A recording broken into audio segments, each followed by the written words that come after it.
मैंने जय जगन्नाथ आज गोटे कथा कह रियल फैक्ट से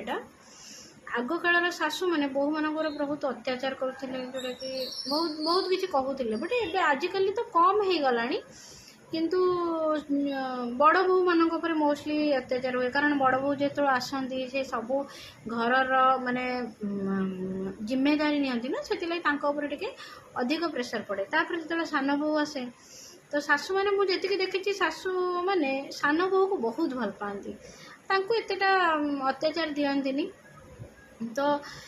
जो शाशु मैंने से अत्याचार दियंतिनी बड़ बो मैंने कौन बड़ बो मैंने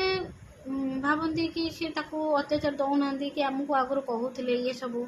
सेम से सिचुएशनटा शाशु सिचुएशनटा को जा मैंने नहीं जाती कारण शाशु जो सब सहित करते ना सी से सब जिन सान जा मान भर करती ये ठीक कहल ना भूल कहल कहे कि ये तो